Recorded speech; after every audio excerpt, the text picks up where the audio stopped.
I'm Jeremy with Poindexter G, and today I'm going to tell you about the American Mosins. Now, many of you are probably familiar with the Mosin-Nagant, which would be the Russian service rifle that was used back before World War I all the way in through World War II, but also became popular in the United States once it came over here as a military surplus, largely because of how cheap they were available. They were just really underpriced for what they were, and you could pick them up pretty cheap, and even now you can still get them pretty cheap. So what's up with the story of the American Mosins? Well, going into World War I, Russia was in need. Russia had a bunch of men. They had tons of manpower, but they did not have any rifles to give these men. Things were getting pretty dire. They did not have the infrastructure necessary to be able to make a bunch of weapons. They just didn't have the industry to make all the rifles that they needed. Now, the thing that made this even worse for Russia was that everybody else around them in Europe was already busy making rifles for themselves or for some other very close ally. So Russia had to look to somewhere else, and that was the United States. Now, the reason that the United States was able to help them out was that at this point in the war, the United States had not come into World War I yet.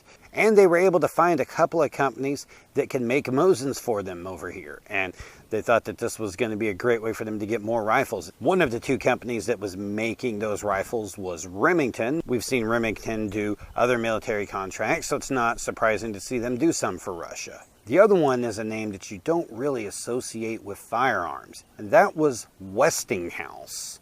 And yes, that is the same Westinghouse that was basically the money behind Tesla and the whole alternating current, direct current battle with Thomas Edison. Now, technically, it wasn't Westinghouse proper that did this. It was New England Westinghouse, which was a company that was made specifically to do this order.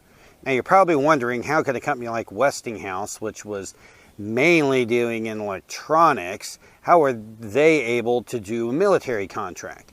Well, they didn't just go and try to do it without any type of idea of what they're doing. They actually bought out an arms manufacturer. Now, the J. Stevens Company was making two different things at that point. They were making automobiles and they were making firearms. Now, Westinghouse didn't want to get involved in making automobiles, but they basically just wanted to use J. Stevens to make rifles for the Russian government under the Westinghouse name. So Westinghouse and Remington both get started on making the rifles, and they make a bunch of them, and they send some of them over there, and the ones they send over seem to work well. Both the companies seem pretty happy with it. The Russians seem pretty happy with it.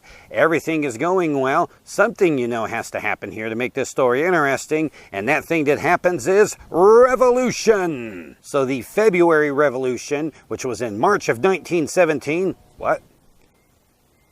Yes, that's because Russia was using the old Julian calendar, which did not line up with the Gregorian that we use, so the months were off a little bit. But basically, they had a revolution. But the February Revolution isn't the only thing that happened in Russia in 1917.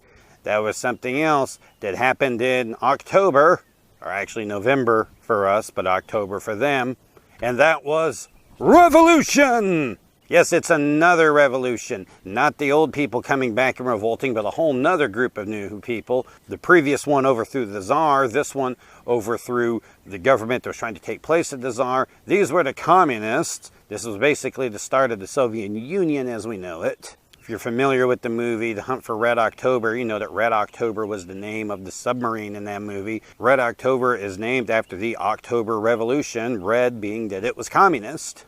And so now you've got like two changes of power there in Russia. Well, this is not good news if you're Remington or Westinghouse.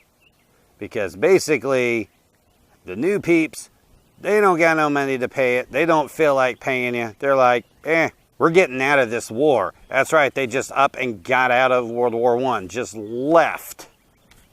And suddenly, Westinghouse and Remington have all of these Mosin-Nagants that they have built, and we're talking about quite a few. So basically, these rifles aren't really worth a whole lot. I mean, they're these Russian ones that are running on this weird Russian cartridge. I mean, 7.62 by 54R might be common here now, but that's just because so many of them have been surplused and we've started getting the ammunition for that. There was not any of that ammunition around in the United States, and there were like not any potential buyers for these things. So they've just got like tons of them. They don't know what to do. For Westinghouse, this is like massive, because this is pretty much the only reason that they had bought J. Stevens, was to make rifles for the Russians.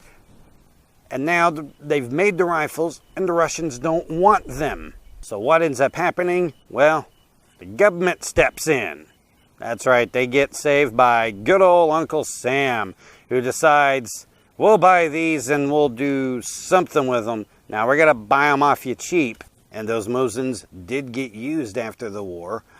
After World War I, the United States sent a expedition into northern Russia to basically go in there and stabilize or whatever. They basically didn't trust the communists, and they actually sent U.S. servicemen into Russia. It's something that a lot of people don't know about. It's an interesting story to look up. Of course, Remington has managed to continue on after that, but Westinghouse kind of got out of things after a while.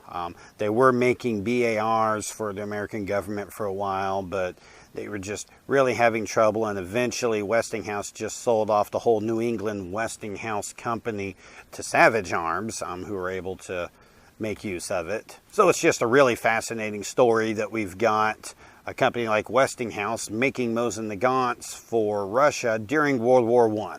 So let me know if you find this type of video interesting. I'll go on to find more interesting stories and present them to you. I've also got all my other content that's on my channel. You can like and comment on this one if you found it interesting. You're also welcome to subscribe to my channel so you can see all of the videos that I post. I'm Jeremy with Poindexter G, and we'll see you next time.